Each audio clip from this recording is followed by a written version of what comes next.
ഒരു ശാന്തമായ ഉച്ചനേരം ഒരു കുഞ്ഞുമാൻ ലില്ലി അവിടെ അലഞ്ഞുകൊണ്ടിരുന്നു.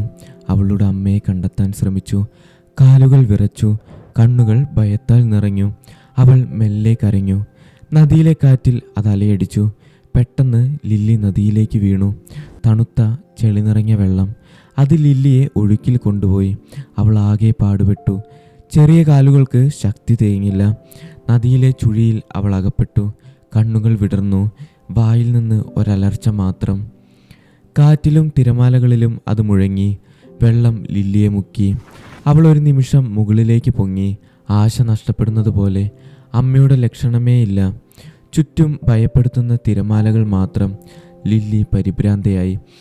അവളുടെ കാലുകൾ ചെളിവെള്ളത്തിൽ ആഞ്ഞടിച്ചു. ശരീരം ഞെരിഞ്ഞു. വയറ്റിൽ വെള്ളം നിറഞ്ഞു. ചെവികൾ തണുപ്പിലും ഭയത്തിലും വിറച്ചു.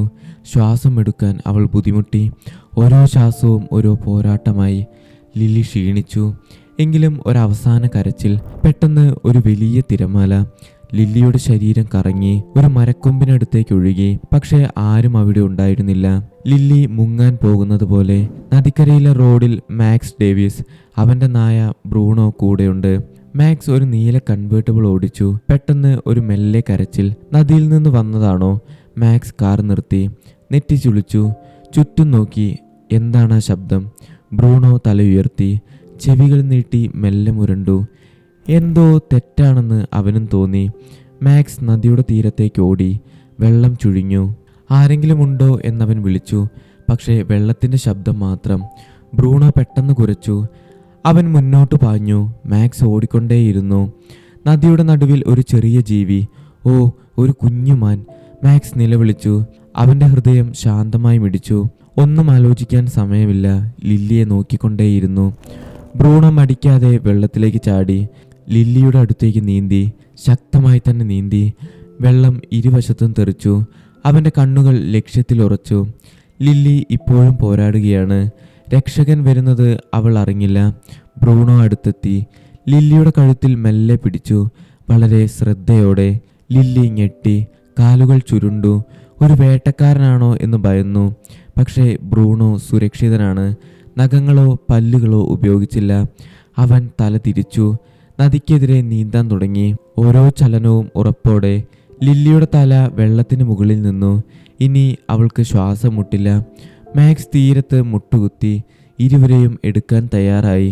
അവർ അടുത്തെത്തി. ബ്രൂണോ നിശബ്ദമായി നീന്തി. ഇനി ഏതാനും മീറ്റർ മാത്രം. മാക്സ് ലില്ലിയെ ബ്രൂണോയിൽ നിന്നെടുത്തു. നനഞ്ഞ മണ്ണിൽ മെല്ലെ വെച്ചു. ലില്ലി വിറച്ചു. വെള്ളം ചെവിയിൽ നിന്നും കഴുത്തിലേക്ക് ഒലിച്ചു. മാക്സ് ജാക്കറ്റ് ഊരി ലില്ലിയെ പുതപ്പിച്ചു. ബ്രൂണോ അടുത്തു നിന്നു. നാവ് പുറത്തേക്കിട്ട് ശ്വാസം വിട്ടു. പക്ഷേ കണ്ണുകൾ ലില്ലിയിൽ തന്നെ. എല്ലാം ഓക്കെയാണ്, മാക്സ് ആശ്വസിപ്പിച്ചു. ലില്ലിയെ എടുത്തു. കാറിൻ്റെ പിൻസീറ്റിൽ വെച്ചു. ട്രക്കിൽ നിന്ന് ഒരു ടവൽ എടുത്തു. ലില്ലിയുടെ ശരീരം തുടച്ചു. ബ്രൂണോ മുൻസീറ്റിലിരുന്നു. തലതിരിച്ചു നോക്കി. പുതിയ സുഹൃത്തിൻ്റെ അവസ്ഥ പരിശോധിക്കുന്നത് പോലെ. ലില്ലി ശാന്തയായി. ശ്വാസം സാധാരണമായി. മാക്സിൻ്റെ പരിചരണം അവർക്ക് ആശ്വാസമായി. മാക്സ് കാറിൽ കയറി. എൻജിൻ സ്റ്റാർട്ട് ചെയ്തു. വീട്ടിലേക്ക് തിരിച്ചു. ഒരു തീരുമാനം മനസ്സിൽ. മാക്സിൻ്റെ വീട് ഒരു പച്ചപ്പുല്ലുള്ള മലയിൽ. ചെറിയ മരത്തിൻ്റെ വീട് കാടിനടുത്താണ്. ലില്ലിക്ക് ഒരു ചൂടുള്ള ടവൽ വിരിച്ചു.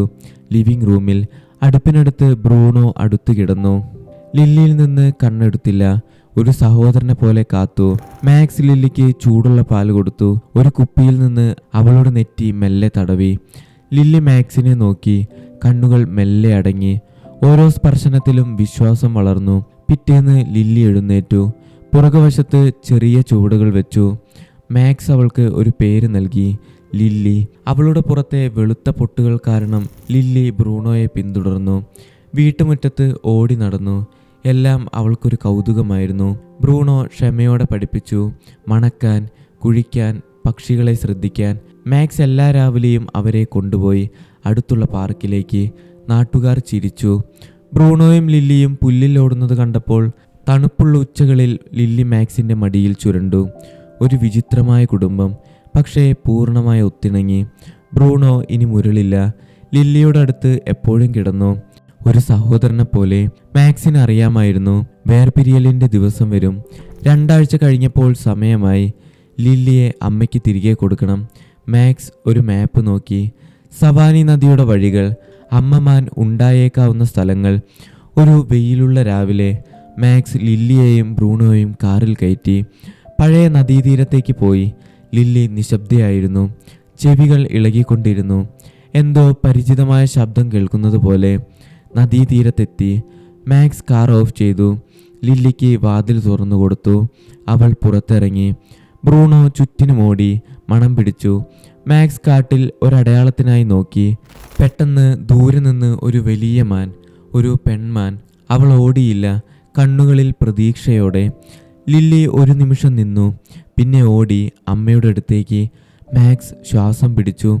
ബ്രൂണോ നിശ്ചലനായി. ലില്ലിയുടെ ഓരോ ചുവടും നോക്കി. ലില്ലി അമ്മയുടെ അടുത്തെത്തി. ഒരു നിമിഷം നിന്നു, പിന്നെ തല അമ്മയുടെ ശരീരത്തിൽ ചേർത്തു. അമ്മമാൻ ലില്ലിയുടെ തല നക്കി, മെല്ലെ വിറച്ചു. ഇത് തൻ്റെ കുഞ്ഞാണെന്ന് ഉറപ്പിച്ചു. മാക്സ് ആ കാഴ്ച കണ്ടു നിന്നു. കണ്ണുകൾ നിറഞ്ഞു. ഹൃദയം സന്തോഷത്താൽ മുറുകി. ബ്രൂണോ മെല്ലെ കുരച്ചു. വിട. ലില്ലിയോട് ബൈ പറയുന്നത് പോലെ. മാക്സ് ചിരിച്ചു. നമ്മൾ ശരിയായ കാര്യം ചെയ്തു ബ്രൂണോ. ലില്ലി ഒരിക്കൽ തിരിഞ്ഞു നോക്കി മാക്സിനെയും ബ്രൂണോയിനെയും. കണ്ണുകളിൽ നന്ദിയും വിഷാദവും. മാക്സ് കൈവീശി. പൊയ്ക്കോളൂ ലില്ലി, നീ കാട്ടിൽ ജീവിക്ക്. അമ്മമാൻ ലില്ലിയെ കൊണ്ടുപോയി. അവരുടെ രൂപങ്ങൾ മരങ്ങളിൽ മറഞ്ഞു. മാക്സും ബ്രൂണോയും കാറിലേക്ക് മടങ്ങി. നദിയിൽ സൂര്യപ്രകാശം തിളങ്ങി. ഒരു പുതിയ അധ്യായം അവസാനിച്ചു. ദയയും പ്രതീക്ഷയും സൗഹൃദവും നിറഞ്ഞ ഒരു കഥ. നിങ്ങൾക്ക് ഈ കഥയെപ്പറ്റി എന്താണ് അഭിപ്രായം? താഴെ കമൻറ്റിൽ അറിയിക്കാൻ മറക്കരുത്. മറ്റൊരു പുതിയ സ്റ്റോറിയുമായി വീണ്ടും കാണാം. Thank you.